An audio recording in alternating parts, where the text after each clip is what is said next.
माता की, भारत माता की, कुंजापुरी मैया की, कुंजापुरी मैया की। कुंजापुरी पर्यटन एवं विकास मेले के आज शुभारंभ अवसर पर अभी आप सब लोगों ने जिनको सुना, आप सबके अत्यंत ही प्रिय और इस पूरे नरेंद्रनगर विधानसभा के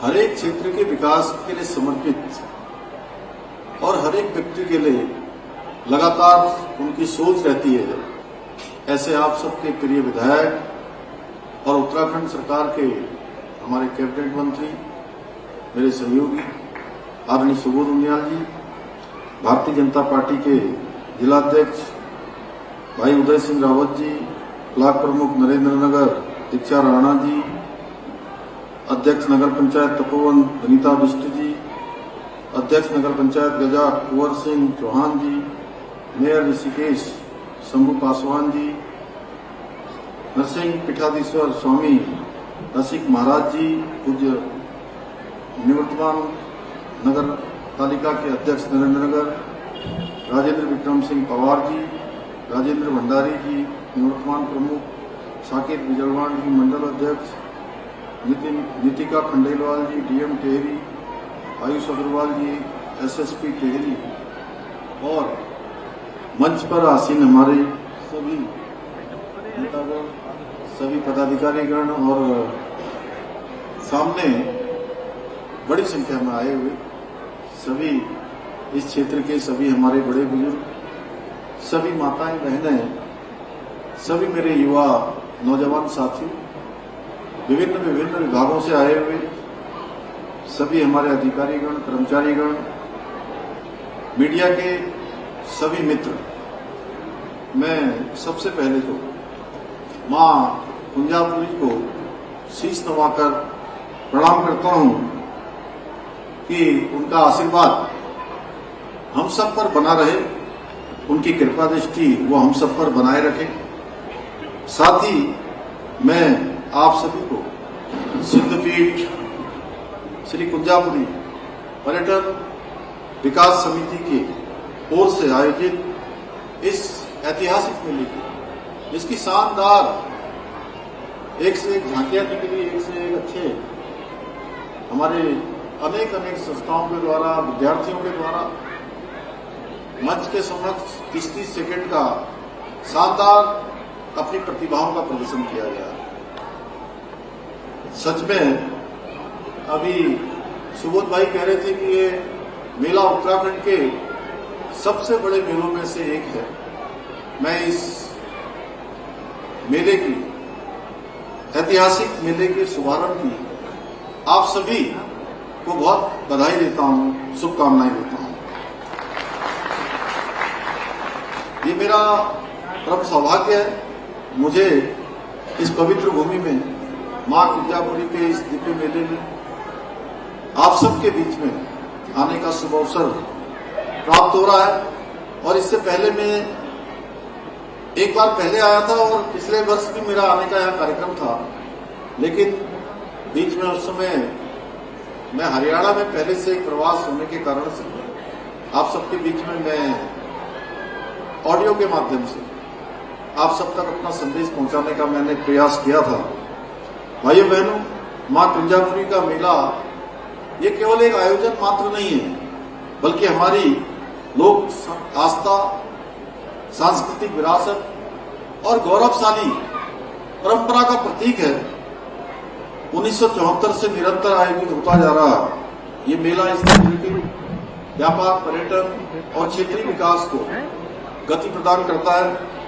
भाइयों बहनों, भारत की पहचान उसकी सनातन संस्कृति और जीवन मूल्यों में छिपी हुई है।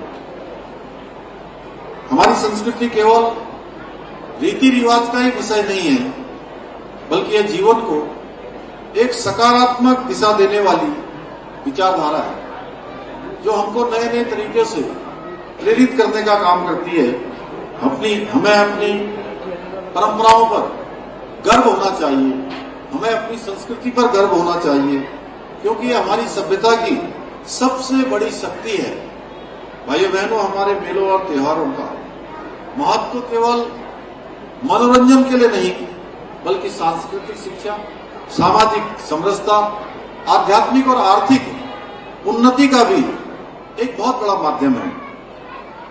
हमें मिलकर ये सुनिश्चित करना होगा कि हमारी आने वाली पीढ़ियां भी हमारी इन परंपराओं को और मेलों की गरिमा को समझे और पीढ़ी दर पीढ़ी इसको आगे बढ़ाने का काम करें, इस परंपरा को संरक्षित और संवर्धित करने का काम करें। क्योंकि जब युवा पीढ़ी अपने परंपराओं से, नैतिक मूल्यों से जुड़ेगी, तभी हमारी ये वर्षों वर्षों से चली आ रही हमारे पूर्वजों की संस्कृति जीवित रह सकती है। भाइयों बहनों, आज आदरणीय प्रधानमंत्री नरेंद्र मोदी जी के नेतृत्व में भारत की गौरवशाली सांस्कृतिक विरासत को संवारने का और सहेजने का काम बहुत शानदार तरीके से देश में किया जा रहा है। चाहे वो अयोध्या में भगवान श्री रामचंद्र जी का भव्य दिव्य मंदिर बनना हो, काशी विश्वनाथ का कॉरिडोर बनना हो, महाकाल लोक का निर्माण हो, या फिर हमारे ही देवभूमि उत्तराखंड में बद्रीनाथ का मास्टर प्लान हो, या केदारनाथ धाम का नव निर्माण, पुनः निर्माण हो। आज हमारी धार्मिक धरोहरों को संवारा भी जा रहा है, सजाया भी जा रहा है। उसे चंद शब्दों में व्यक्त करना बहुत कठिन है। आदरणीय प्रधानमंत्री जी के मार्गदर्शन में हमारी सरकार भी उत्तराखंड के समग्र विकास के लिए प्रतिबद्ध होकर साथ साथ धार्मिक स्थलों के नवनिर्माण और पुनः निर्माण और हमारी पहचान को संरक्षित और संवर्धित करने का संकल्प लेकर निरंतर कार्य कर रही है।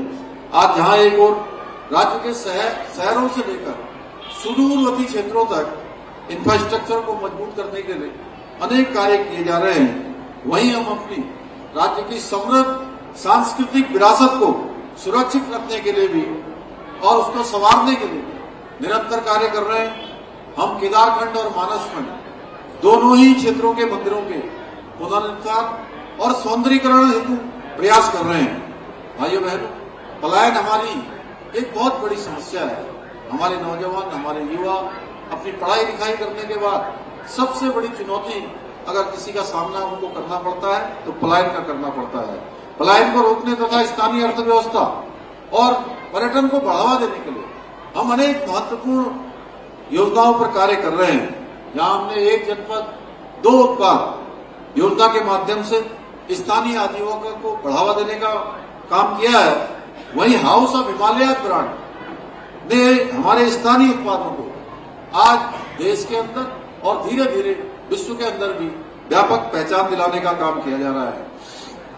इसके अतिरिक्त हम state millet mission, farm machinery bank, apple mission, नई पर्यटन नीति, नई फिल्म नीति, होम स्टे और बेड इन उत्तराखंड जैसी नीतियों के माध्यम से स्थानीय अर्थव्यवस्था को मजबूती प्रदान करने का कार्य कर रहे हैं। इन नीतियों और योजनाओं से राज्य में न केवल स्वरोजगार के अवसर बढ़ रहे हैं, बल्कि पर्यटन और कृषि के क्षेत्र में नई संभावनाओं के अनेक नई संभावनाओं के द्वार भी खुल रहे हैं। भाइयों बहनों, मैंने अभी मेले में देखा कि हमारी मातृशक्ति ने, हमारी माताओं ने, बहनों ने स्टॉल लगाकर आदरणीय प्रधानमंत्री जी के वोकल फॉर लोकल और स्वदेशी अपनाओ के संकल्प को भी साकार रूप दिया है। आदरणीय प्रधानमंत्री जी के द्वारा स्वदेशी अपनाओ, देश को मजबूत बनाओ के मंत्र को अपनाकर हम न केवल देश की अर्थव्यवस्था को मजबूत कर सकते हैं, बल्कि अपने आसपास के क्षेत्रों में ऐसे कारीगर, स्थानीय स्तर पर अपना उत्पाद बनाने वाली हमारी महिलाएं, हमारी बहनें, हमारी बेटियां और छोटे शिल्पकार, छोटे उद्यमी जो छोटे छोटे कारोबार करते हैं, उन सभी को भी आत्मनिर्भर बनाने में अपना योगदान दे सकते हैं, उनका प्रोत्साहन कर सकते हैं, उनकी मदद कर सकते हैं। भाइयों बहनों, आज के अवसर पर हमें संकल्प लेना होगा कि हम अपने पर्व और मेलों में स्वदेशी उत्पादों को प्राथमिकता देकर आत्मनिर्भर उत्तराखंड की निर्माण की दिशा में अपना योगदान देंगे। भाइयों बहनों, हमने जनता के हितों को सुरक्षित रखने के लिए कठोर और ऐतिहासिक निर्णय भी लिए हैं जिन्हें विपक्ष ने तुष्टीकरण की राजनीति के कारण कभी लागू नहीं होने दिया।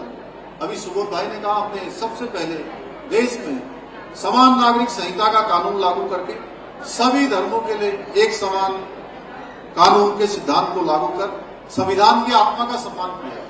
भारत का जब संविधान बन रहा था, उस समय संविधान बनाने वाले, संविधान के निर्माताओं ने भारत के संविधान में ये प्रावधान किया था कि उसके अनुच्छेद 44 में देश के अंदर रहने वाले, चाहे कोई किसी वर्ग का होगा, किसी पंथ का होगा, किसी समुदाय का होगा, देश में सबके लिए एक समान कानून लागू होगा। भाइयों बहनों, मुझे आप सबके समक्ष ये कहते हुए आज गर्व हो रहा है कि देवभूमि उत्तराखंड के अंदर ये कानून सबसे पहले देश में लागू हो चुका है। वहीं हमने सख्त नकल विरोधी कानून लागू करके प्रदेश के अंदर नकल माफियाओं पर प्रहार किया है और युवाओं के भविष्य के साथ खिलवाड़ करने वाले माफियाओं को सलाखों के पीछे पहुंचाने का काम भी किया है। इसी का परिणाम है कि पिछले 4 वर्षों में 26,000 से अधिक नियुक्तियां हमारे नौजवान युवा प्राप्त कर चुके हैं। उनको बिना किसी नकल के, पारदर्शिता के साथ, बिना किसी भेदभाव के, बिना किसी भ्रष्टाचार के उनको चयन का अवसर मिला है। भाइयों बहनों, ये जो क्रम है हमने तय किया, हमने संकल्प लिया है कि ये क्रम किसी कीमत पर रुकने वाला नहीं है। हम युवाओं के हित में लगातार फैसले लेते रहे हैं। युवा नौजवान हमारी प्राथमिकता में रहे हैं, इसीलिए हमारा ये संकल्प है। और ये 26,000 से अधिक नियुक्तियां इस बात का प्रमाण है कि राज्य बनने के बाद 25 सालों में जितनी नियुक्तियां हुई हैं, उन नियुक्तियों का अगर हम अनुपात निकालेंगे तो ये 2/3 से भी ज्यादा है। भाइयों, 2/3 से भी अधिक है। कुल नियुक्तियां 40,000 के आसपास हुई हैं और पिछले 4 सालों में यह आंकड़ा 26,000 से अधिक पहुंच गया है। इसके अतिरिक्त हमने प्रदेश में धर्मांतरण विरोधी कानून लागू कर दिया। यह स्पष्ट संदेश दिया है कि लोगों की आस्था से खेलने वालों को माफ नहीं किया जाएगा, किसी कीमत पर बर्दाश्त नहीं किया जाएगा, बल्कि सीधे सीधे उनको जेल की सलाखों के पीछे भेजा जाएगा। पहले विपक्ष द्वारा जिन लैंड माफियाओं की फाइलें दबा दी जाती थी, हमने लैंड जिहाद के तहत उन माफियाओं पर, उनके द्वारा कब्जाई हुई जमीन पर बुलडोजर चलवाकर 9,000 एकड़ से भी अधिक जमीन इन लैंड माफियाओं के जिहाद से मुक्त कराने का काम किया है। भाइयों बहनों, इसके साथ ही हमने लव जिहाद और थूक जिहाद का कुचक रखने वालों पर भी कार्रवाई की है। भाइयों बहनों, कुछ लोग अवैध मदरसों की आड़ में बच्चों को गुमराह करने का षड्यंत्र रच रहे थे, लेकिन हमने ऐसे मदरसों पर कार्रवाई करते हुए 250 से भी अधिक अवैध रूप से चलने वाले मदरसों को सील करने का भी काम किया है कि देवभूमि में इस प्रकार की संदिग्ध गतिविधियां नहीं चल सकती। इसके साथ ही प्रदेश के लोगों की लंबे समय से मांग थी कि प्रदेश की जमीनों को खुर्द-बुर्द किया जा रहा है। बड़े बड़े भू माफिया जमीनों का बड़ा लैंड बैंक बना रहे हैं और यहाँ के जो मूल निवासी हैं कहीं न कहीं उनके हितों को प्रभावित कर रहे हैं। भाइयों बहनों, उत्तराखंड की जनता के हित में हमने पहली बार राज्य स्थापना के बाद प्रदेश में एक सख्त भू कानून लागू करने का भी काम हमारी ही सरकार ने किया है। अब एक भी लैंड माफिया देवभूमि में 1 इंच जमीन को भी नहीं हड़प पाएंगे। भाइयों बहनों, प्रदेश में बेस बदलकर सनातन धर्म को बदनाम किया जा रहा था, लेकिन मैंने साफ कहा है कि जो सनातन धर्म को बदनाम करेगा उसे किसी भी कीमत पर छोड़ा नहीं जाएगा। इसलिए हमने प्रदेश में ऑपरेशन कालनेमी चलाकर ऐसे पाखंडियों पर भी कड़ी कार्रवाई की है।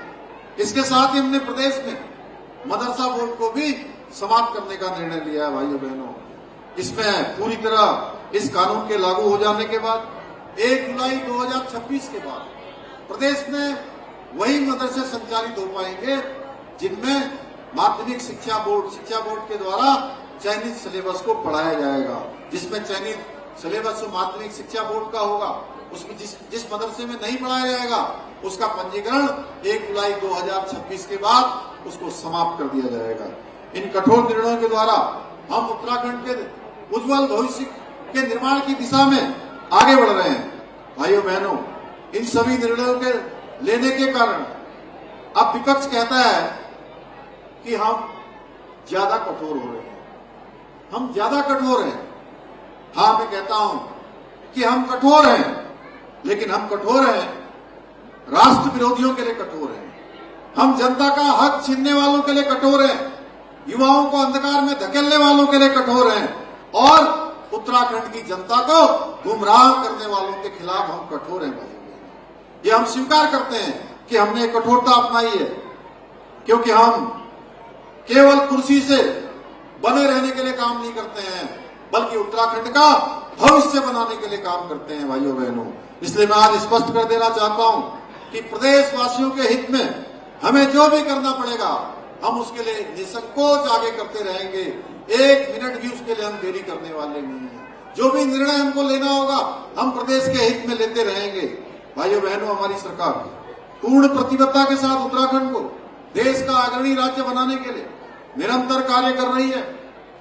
मुझे पूरा विश्वास है आप सभी भाई बहन इसी प्रकार से हमें अपना आशीर्वाद प्रदान करते रहेंगे, अपना समर्थन देते रहेंगे और हमारी सरकार के साथ कंधे से कंधा मिलाकर योगदान देते रहेंगे।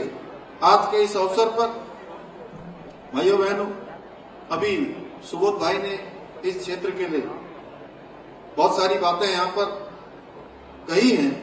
मैं घोषणा करता हूं कि एक तो जो भी बातें दोबारा करें, जो इन्होंने कहा है आप लोगों ने उसके लिए समय लगेगा, मैं उसको सभी घोषणाओं में सम्मिलित कर लूंगा। एक बार फिर से आप सभी का धन्यवाद करते हुए इसी विश्वास के साथ कि आप सभी को पुनः मां कुंजापुरी मेले की इस शुभारंभ की शुभकामनाएं देते हुए सफल आयोजन के लिए आप सबका भगवान से प्रार्थना करता हूं, मां कुंजापुरी हम सब पर कृपा करें और अपनी बात को मैं समाप्त करता हूं। बहुत बहुत धन्यवाद।